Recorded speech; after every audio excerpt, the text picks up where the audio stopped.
Praise the Lord. Are you justified by faith? Naluwas na ba mo pinagis pagtuo?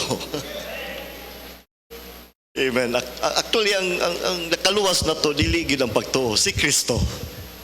Pinaagi sa atong pagtuo diha kaniya. Well, thank you very much, choir.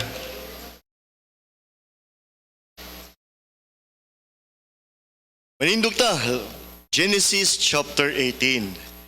Ato para pray ang may pagbiyahe nilang Pastor Paul from Valencia City. Dito sila Pulumulok. Oro.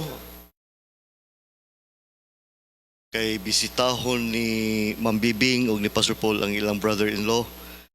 Tuwa karon sa ilang tanahon ang lugar sa ilaang Sabana sa igsuon ni Ma'am Bibing. Well, anyway, Genesis chapter 18, atong basahon ning 8 ka mga bersikulo sa pagtubag-tubag. Okay. Nana mo diha?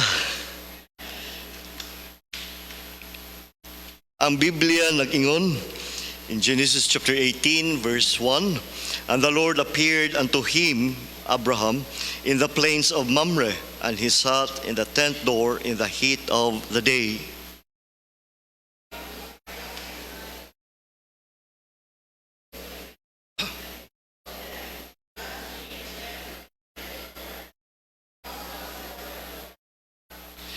And he said, My Lord, if now I have found favor in thy sight, pass not away, I pray thee, from thy servant.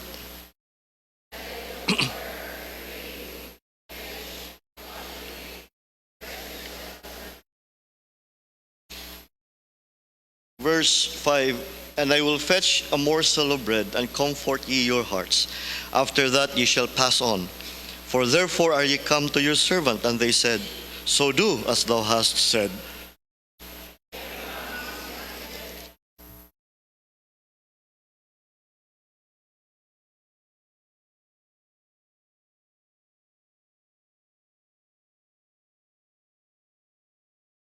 And Abraham ran unto the herd, and fetched calf tender and good, and gave it unto young men, and he hasted to dress it.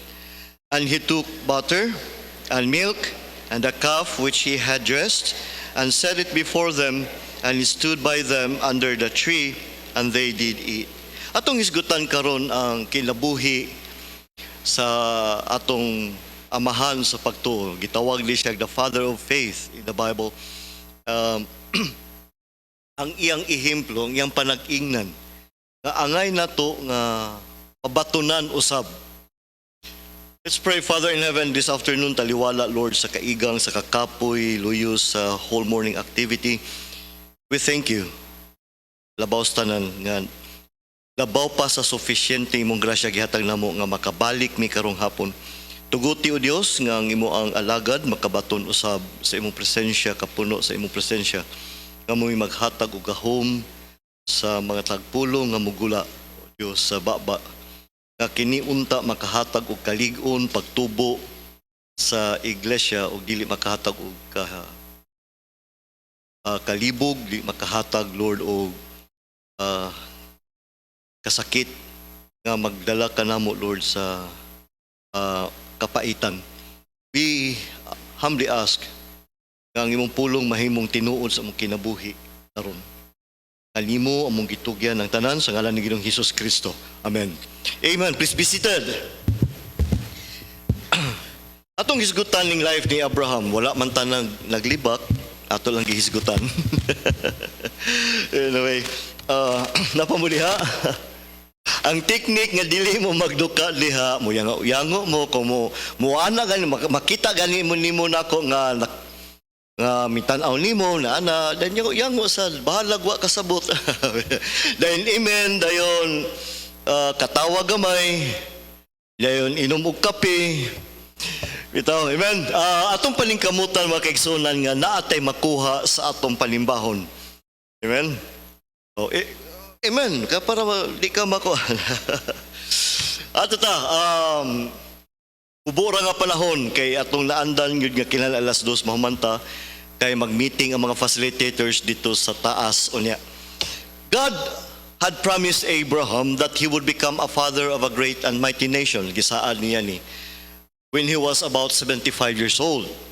Dayon, mga 90 years old na si Abraham ani nga time o wala paghihapon na tuman ang saad niya o wala pa na lahatag siya ang saad yang gihatag dito nga mahimo saad nga mahimo siyang mighty nation. So in Genesis chapter 18, si Abraham ani nga time is about 90 years old. It's about 90 years old.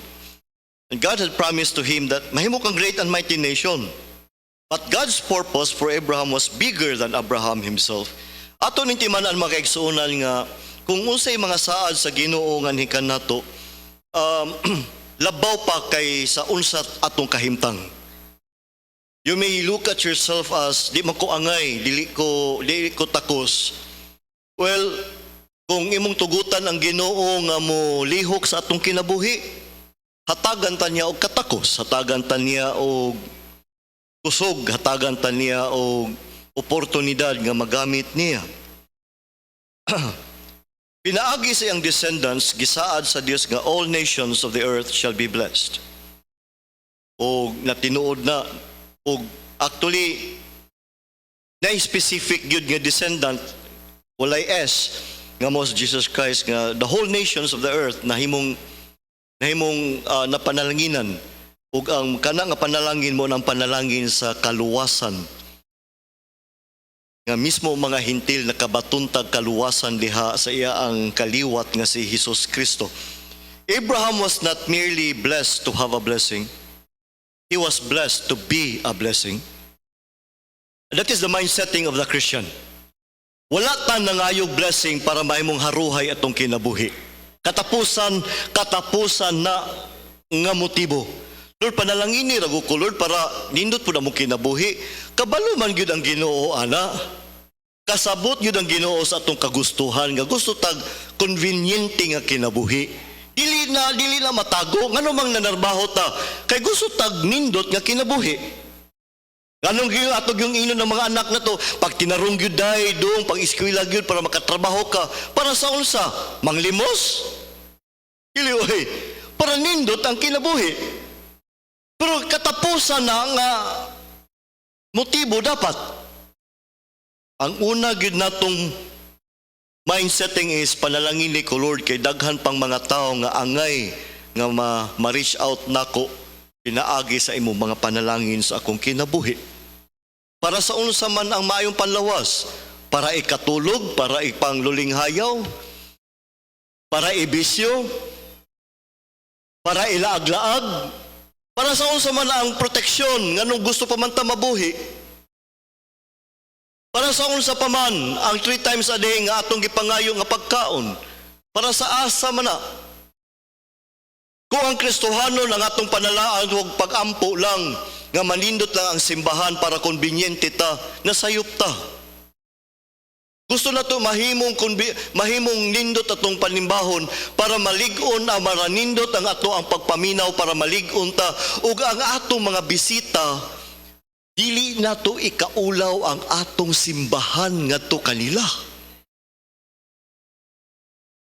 Ano i-pray man nato atong pastor para mutubo siya, para makahatag siya mga mensahe nga tukma gyud panginahanglanon sa tao. We want to be a blessing. But notice why God entrust Abraham with such a responsibility. Notice nga iyang giingon dinhi sa Genesis 18 verse 19. Nganong wala ko'y sekreto ni Abraham? Nganong akong isulti niya? Ingon siya, for I know him. Nakita ni Abraham, ali sa Dios, kinsa si Abraham. Una, ingon siya nga, he will be a good father, he will be a good person, that he will command his household, his children. You know, mga parents, di man kita perfecto, o gatong mga anak, dili perfecto. Pero isa sa panalangin, isa sa yawi sa panalangin sa atong panimalay, kung kita nga mga ginikanan o kita mismo mga amahan, mubarog gyud ta nga dad-on nato ang atong panimalay diha sa tiilan sa Dios. He will command His children. Munang kamo mga young people, before mo maminyo, tuguti ang inyong kaugalingon nga makabaton mo mga prinsipyo karon nga inyong magamit diha sa dihang kamo minyo na. Because panahon nga minyo mo, dili na panahon sa pagkaton. O mga usaon ganini, usaon man ni mahimong bana, usaon man ni mahimong asawa. Mabitaw na ang training sa balay, importante kayo, basic na. Nganong gitudluan mo gluto, gitudluan og tahi, basic, gitudluan og panghipos, pangnilhig, panghinlo. Kaysa inyong kaminyoon, wala na'y mubuhat, ana. But anyway, God knew Abraham's character. He knew that Abraham would lead his household in the way of the Lord. So naay karakter diha ni Abraham nga atong makatunan, nga atong makita. Ayaw mong hawa diha sa chapter 18. Utangin yung bookmark kay diha ragid ang ato ang puntos. Although naatay pangablihan nga ubang nga mga verses. Abraham's service to God was not limited to teaching, preaching to his people, o sa iyang household, building an altar or offering sacrifices. Dili lang kay taman diha. Abraham served God by serving people. Kung gusto mo mga lagad sa Dios, dili gyud ninyo pwede isalikway ang pag-alagad sa imong isig katao. Kay di ka kapangalagad sa Dios nga dili nimo makita kung di manggani nato mapangalagaran ang tao nga atong makita.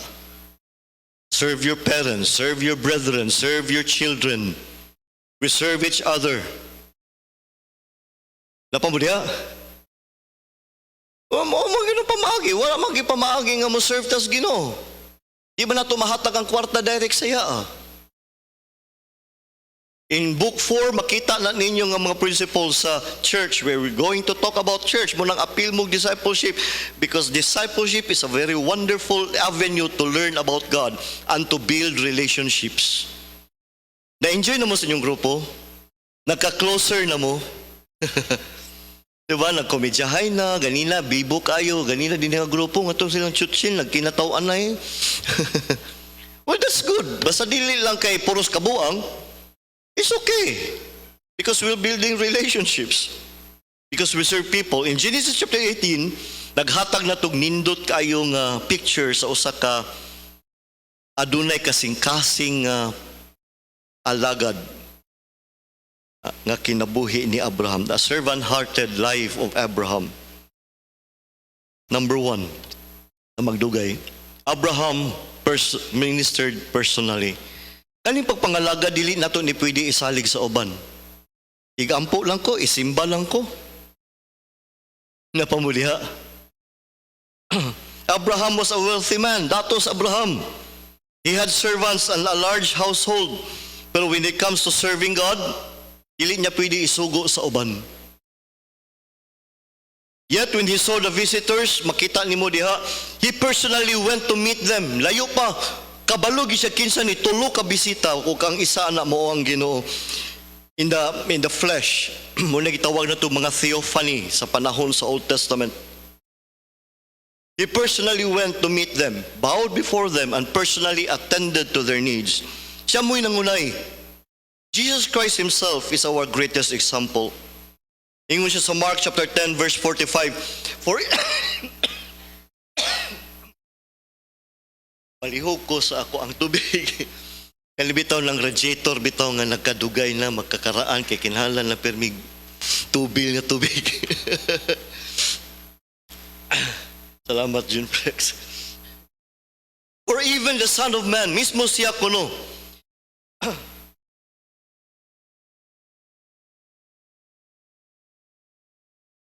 Wala ming anis kalibutan aron alagaran, pero ming anhi kuno siya aron mga lagad alang kanato. Not to minister unto, but to minister. And the greatest ministering of life of Jesus Christ is when He gave His life as a ransom. Kung naingon siya sa John chapter 15, siya nga, no love hath greater no man no love hath sa nakalimot ko. Wala na mas dako pa nga gugma kaysa sa niini, that a man will lay down his life for his brethren. Itahan niya iyang kinabuhi para sa iyang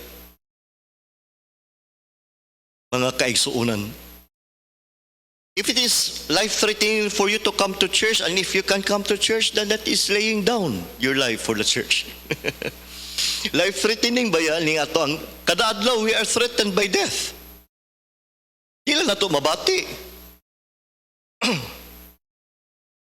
Before we can truly serve others, we must learn to deny self. How to serve others?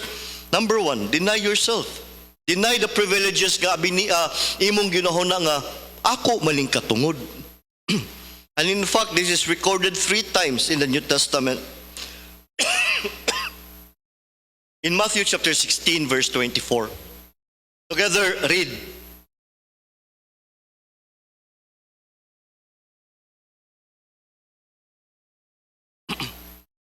Yan ang pa-record balik ni Mark 8:34, Luke 9:23, 3 times.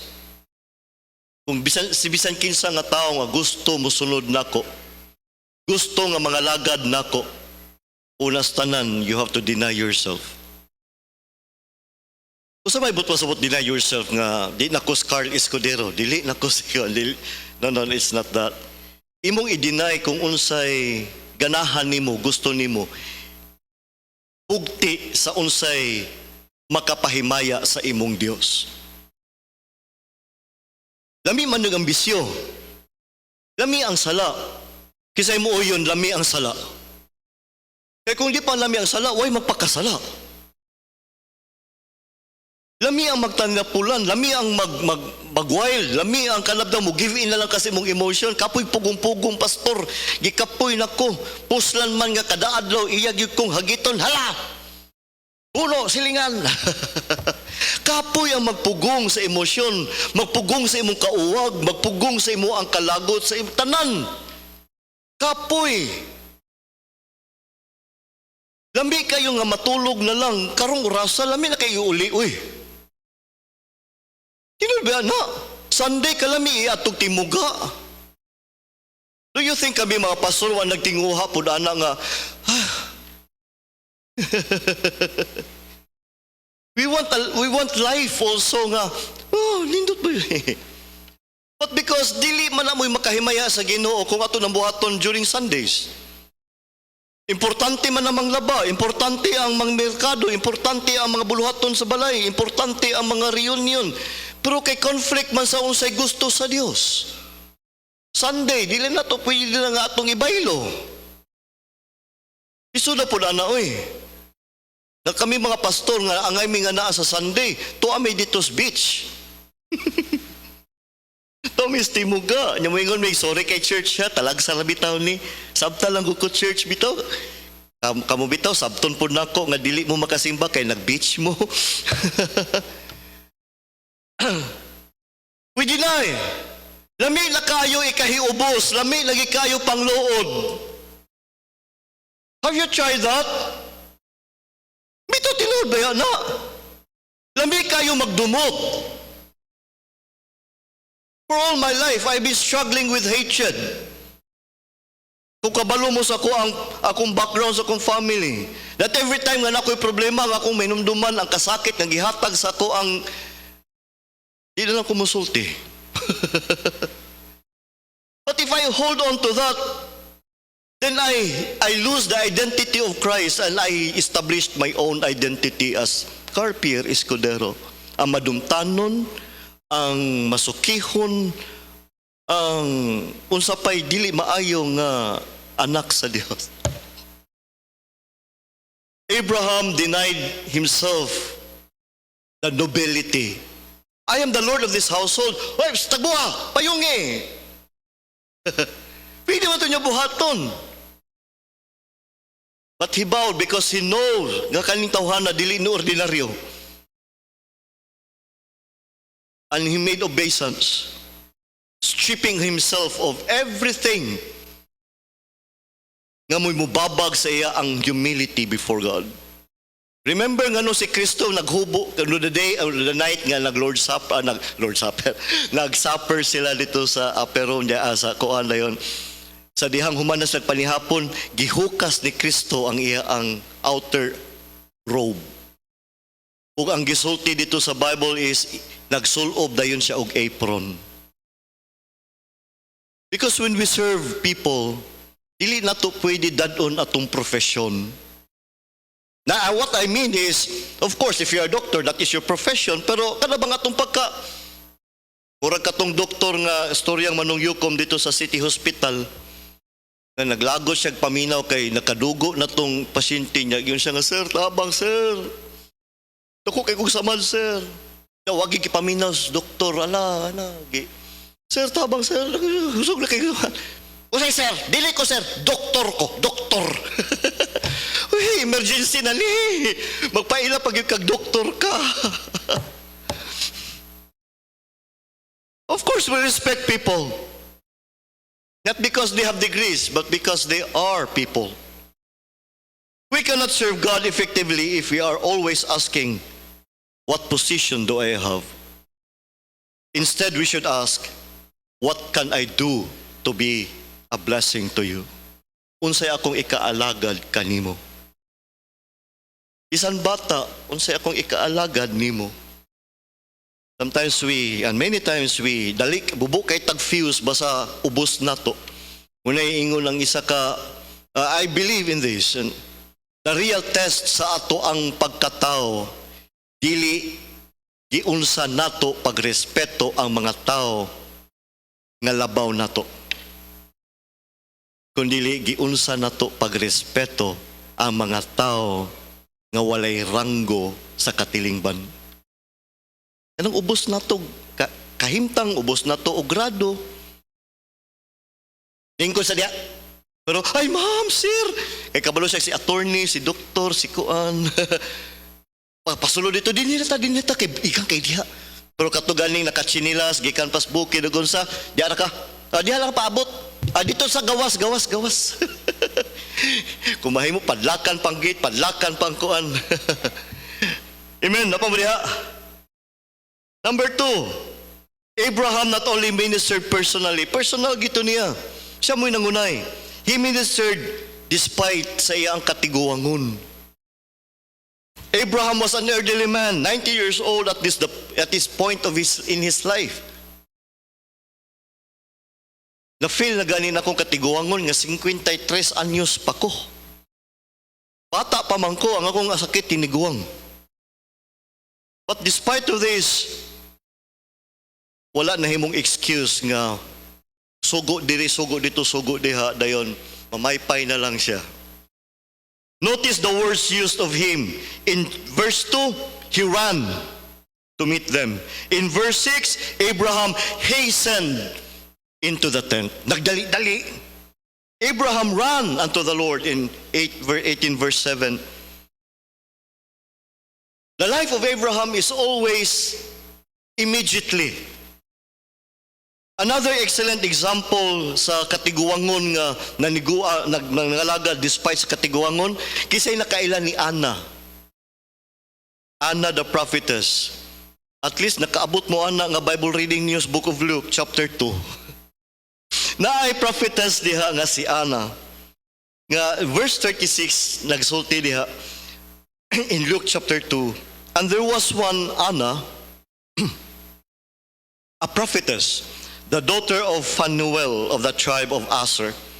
She was of great age and had lived with an husband 7 years from her virginity. So wala ta kabalo pilay edad niya nga naminyo, pero 7 years siya na minyo, ay na balo. But after sa iyang pagkabalo, verse 37, and she was a widow of about 84 years. Ito pa, nabalo siya for 84 years. So most likely, plus 7 years saya ang kaminyoon, that is 84 plus 7, kasi bright di hawag English, that is 91. Kung naminyo siya at the age of 14, kay mo nang kasagaran sa ilang kapanahonan nga at the age of 14 or 13, 15, 16, kasagara 14 ang Hudiyo minyo na murang si Mary was about 14 years old when she got married to Joseph.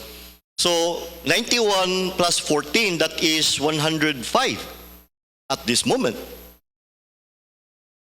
She was a widow about 4 years. Bisag kuhaon to nato ang kuan kanilang 4 score and 4 years, 84 years. Sukad saya ang pagkabalo.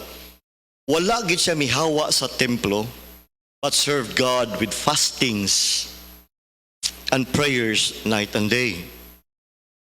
And she coming in that instant, sa diyang nakita niya si Mary o si Joseph, daladala na si Jesus Christ at 8 days old, kay ilang ipatuli na o ilang ihatagan siya sa male rights sa Hudiyo, 8 day, kailan matuli. She gave thanks unto the Lord and spake of him to all them that looked for redemption in Jerusalem. She was described as, for 84 years she served God. Anna was advanced in years, but she continued serving God. She prayed, she worshiped, she testified. Every day. Of course, di panahon mukaon siya, kaya di siya kabot 84 years kung di siya mukaon. Pero almost always mag-pray, fasted, waiting for the coming Messiah nga nagisulti sa prophecy.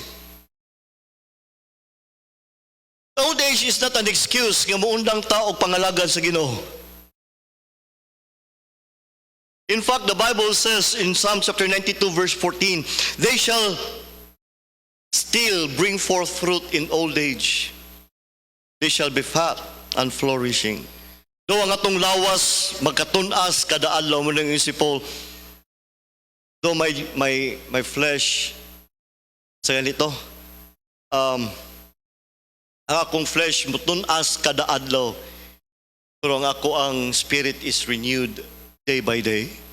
And the greatest fear of my life is di lang kay nakatiguang ko, kundi pati spiritual life nako magkakunhod. Ay kahadlok nga magkatiguang ta. Amen. Ang kahadlokan nato nga ato spiritual life magkatunas, magkakunhod. Pero yung siya at their old age, they're still fat and flourishing. Napagyapoy bunga. We may serve God differently as we grow older, of course. So unat ligon pa kayo ko, ala apil dihagla, hinlo tanan katkat. Pero nana may mga batanon ngano ako pa may mukatkat, ngano may mas ligon og tuhod. Muna kamo mga batanon, ayaw gyud mo og katingala nga sa inyo ihagbong tanan ang physical nga trabaho sa church. Ugha, luto, dagan sa ditubi, lukutan ning carpet. Hala, kuskusan ning dinhi. Kay lisod po kayong sinang ami, 71 years old, muna imong ipakuskus niya. Kung kami mga idaran, kung kami mga idaran, mupili sila nga mutabang, well, ila ana. Pero kung kamo po mga idaran, nga mo voluntaryo mo nga mo pay mo kat-kat, hala undang. Kay mas dakog problema. Bitaw, we may serve God differently as we grow older, but we never outgrow our responsibility to serve God. Una to ana mga elders to ana sa pag Bible study, pag devotions, pag guide sa mga younger generation. Una na trabaho. There is no retirement age for faithfulness. May retire ta sa youth department, but we can never retire sa church. Amen. Munang kamong nangaminyo na nga di na mo appeal og yang people's program kay di na mo ulitaw lalaga. Nasayop mo. Ay, human na mi diha. Wala pa. Nahuman mo sa youth department pero wa mo nahuman sa church. There is no retirement age for faithfulness. We may retire from a profession, but remember, we never retire from serving the Lord. Amen. Number 3. Abraham ministered personally. Abraham ministered despite of his old age. Ug ang isa sa pinakasentro atong makita dinhi, ang iya ang ministry, ang iyang pag-alagad, dili unya-unya, dili ugma, kundi diha-diha. diha. Balikon nato. He ran to meet them in verse number 2. Hello, Clark. Kay Lisho. He ran. Dili pwede ilakaw-lakaw. By the way, kamo mga younger generations bitaw. Labi na sa mga batanon. Sa dihang tawagon gani mo sa inyo ang elders, na manawag sa inyo elders. Ayaw tanawa lang I don't know, pero I believe you will agree with this. I don't know sa inyo ang background, pero where I grew up in a community nga sa diyang tawgon may dili mi pwede mo ingon nga, oh, saman. That's a no-no. Pa, ma, uncle, bahalag layo, uncle, i-acknowledge na mo. Mo acknowledge mi, di lang kay mo tanaw. Saman! Namurang makastorya ang manghod. But I believe it should be. Ngayon nga na unta, you show deference and you show respect to people who are older than you. Because someday, you will feel the insult and the disrespect of the younger generation. Murang magnakastorya ang manghod. Dili tungo kay nakatiguang ko, kundi that is proper. So una tawgon mi Pastor Paul, di mi maglakaw, dagan gina. Or magdalig lakaw, Pastor. Yes, Pastor. Yes, Pastor. We do not make the older generation wait. Do not make your elders wait. Bahalag tiguang na mo, bahalag graduate na mo, sa diyang naapamos panimalay o bisan asa mo. When an elder calls, you answer properly because that is proper and that is Christian. Di kay, saman! Isip ko! And by the way, it is also proper kung naay manawag sa inyo, di mo matubag, kung kaila lang yun ka, you will always text, sorry, unsay akong ikaalagad, or sorry, wa natubag. That is politeness, that is courtesy. Di lang kay, may abot na lagi sa kasimana, ang nanawag nimo, walay feedback, gikan nimo.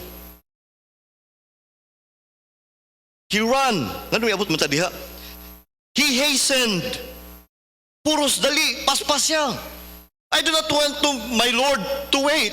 No, this person should not wait. He ran to the herd. In verse number 7, mabasa na nimo diha. You can have a devotion tonight. Dagan, puros paspas. Number 4, even the young man, nakakaton kang Abraham, mismo siya, kabalo siya unsay trabaho, paspasan po niya. Asa man yun nakuha? Sa iyang amo. Asa man makuha sa batasan, ang mga mapatasan sa atong mga anak sa ato. Nya di makoy gana, pastor, dili ka kay gana, pero imo manggitugutan. Sa ato gyapon gikan. He hasted to Jesse. There is a great difference between saying I will serve God someday and the difference between saying, Lord, what can I do for you today? Mga young people ay mo graduate lang ko, pastor. Kung unsa ka karon mo na gamiton nato sa pagpangalagad. Kung naalang ko'y kwarta, pastor, ing anak kadako, muhatag yun ko, hatag samtang gamay pa. Amen. Kung malibre lang yun ko, pastor, o panahon, di kita malibre, kay himuon yun siyawa, bisita. Service is not about convenience. Service is our choice to put aside things nga dili importante para sa Ginoo. Magdali. We go. Ayog langay-langaya. Kana bitong atong minatahan og Sunday. Ayog langay-langaya. Nagdali-dali na kung Monday pa ingon sa Friday. That's the thing. Kung pwede ta magdali-dali niya ang tao makahatag lang og material nga butang og reward. Ang Ginoo pa kaha nga mo'y nagluwas nato, dili nato angayan hatagan og dinali-dali. Dali kay my God does not deserve this. You know. I made haste, ingon siya sa Psalm, I made haste and delayed not to keep thy commandments. I made haste. I make preparations.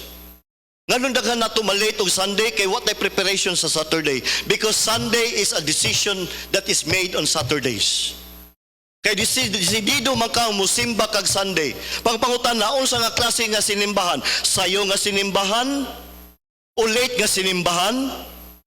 Luya nga sinimbahan? O dinali-dali pag maupay pagkanta og closing song, nagkuha na ka, nagdali-dali nakagawas? Everything can be decided on those Saturdays.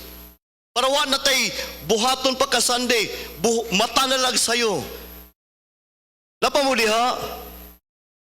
Are you decided to do this on Sundays? Then decide what to do on Monday pa ingon sa Saturday para libre kag Sunday.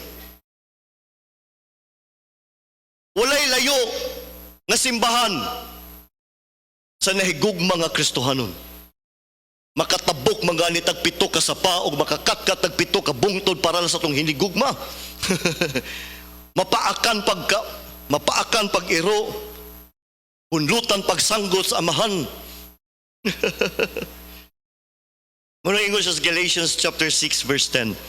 As we have therefore opportunity, let us do good unto all men. Wag ikaw oportunidad. No. We can always make opportunities. When God gives us an opportunity to serve, we should not spend so much time thinking about whether we should do it. Then sometimes nagunahon na ta, wala na'y oportunidad.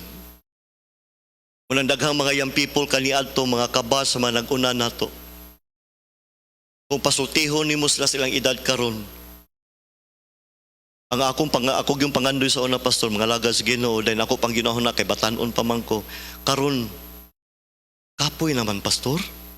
Tiguwang naman, pastor. Hinuktan naman ko mga yutanon nga mga responsibilidad sa kaminyoon, sa trabaho. Abraham ran, Abraham hastened, Abraham served. Pero ang pinakanindot ni Abraham, ang iyang character in verse 8. After all nga iyang nabuhat ning tanan, wala siya minglingkod uban nila. He stood by them under the tree. Samtang nagyaka ang mga bisita nagkaon, siya nagtindog, nagtanaw kung unsa pay ikaalagad niya. When you are done with the youth department, young people, you are not done serving God.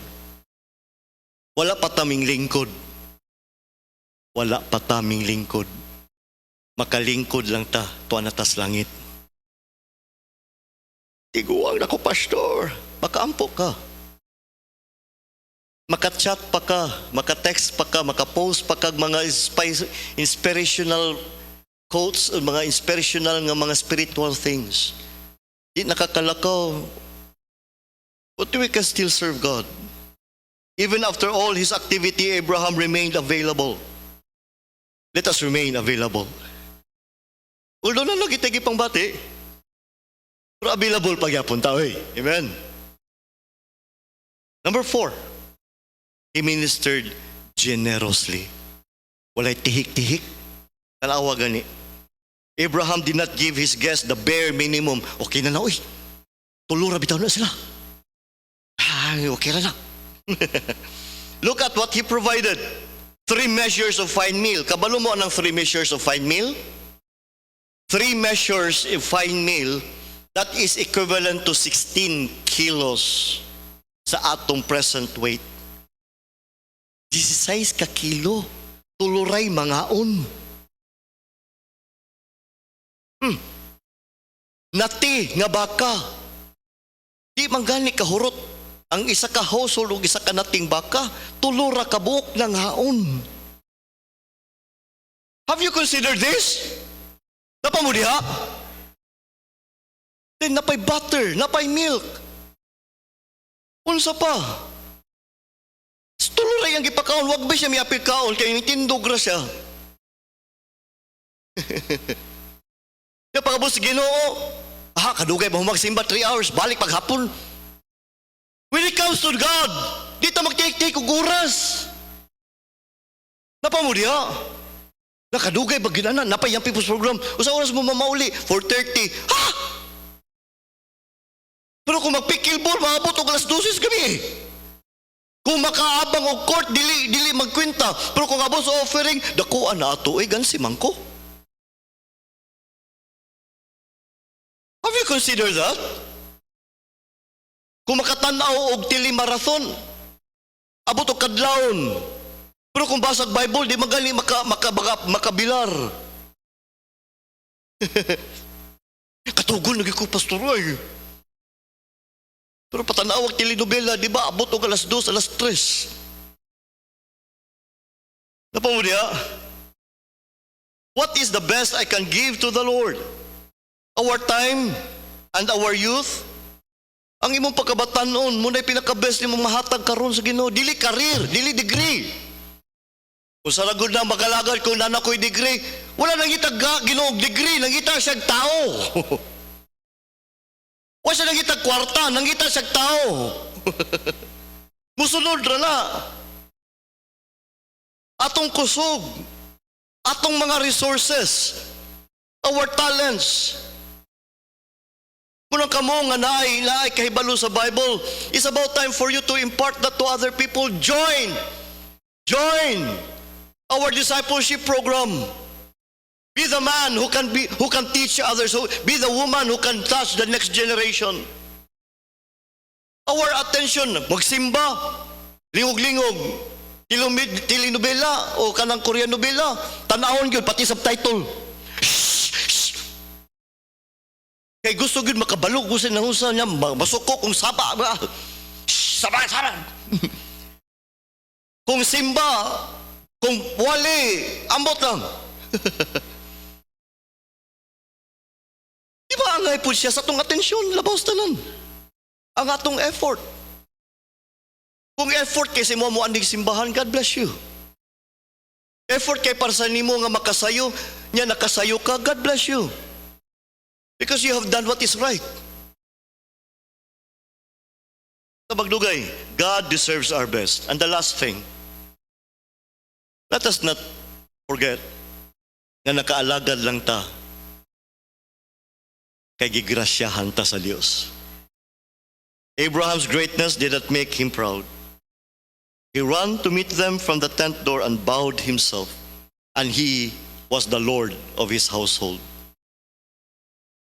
He bowed himself toward the ground.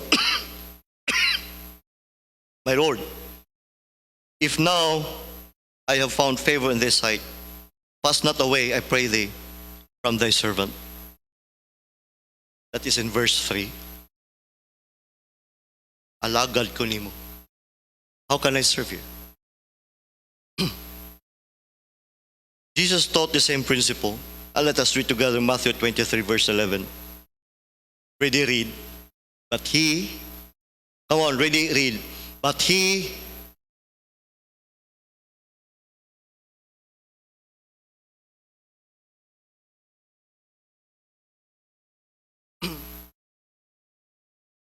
greatness is not found in careers, age, degree, position.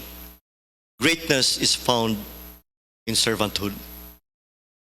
Because the greatest Lord of all was a servant to all.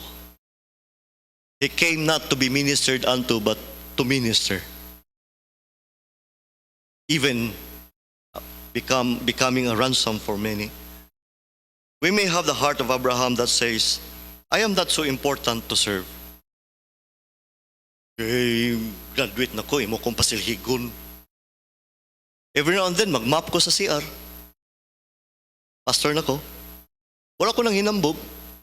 But I'm just telling you, it's not about being a pastor. This is our church. Kung nako'y makita nga hugaw po nito nako. Because nothing is too small for the service of God. And by the way, kung namoy makita nga mga basura diya, punita na lang ninyo. This is our church. We are not so important to do that. Of course, kato mga hawak nga sakit na, mga batanon, kamo. I am not so old to serve. I am not so busy to serve. I am not too poor to serve. Walay pobre sa pagpangalaga sa Ginoo, tanan ta makahatag ta. And I am not too tired to serve. One day, I felt too tired. I felt very tired. Not physically, emotionally, and everything. Na-drain out kay ko. Yan mga yung ko nga, mura kong si Elijah nga, it is enough, my Lord. Pag mata na ko kada adlaw, buhi pa mangyapon ko. You know what? You may feel tiredness. Bisan kapoy na itong simbahan. Pero kana lang daan, gipukaw pata everyday sa Ginoo, it means wala pata na human sa pagpangalagad. Ang tinuod nga pahulay tuas langit. Unang samtang naapata, kapoy gyud mo simba, pero simba ta. Kapoy gyud og tuon sa mga lessons, amen, disciplers. Kapoy gyud answer. Kapoy gyud og tuon, kapoy og pray, kapoy og hatag, kapoy. Kisay wala gi kapoy. Pero ingon si Paul, I can do all things through Christ which strengtheneth me. Para sa unsa pamalay kusog ni Kristo kung di nato gamiton. Para sa unsa panayang grasya kung di nato gamiton. Manindog ta, Father, thank you for giving us this opportunity. May we have the heart of the Lord Jesus Christ, which is reflected in the life of Abraham, your servant. Make us be like Jesus Christ, that we will serve personally, we serve despite of age, we serve generously, we serve immediately, we serve you humbly, most of all. Tugyan na mo among pastor karon, panalangin siya o among pagpadayon karon, Amahan, in Jesus' name. Amen. Maayong hapon sa tanan.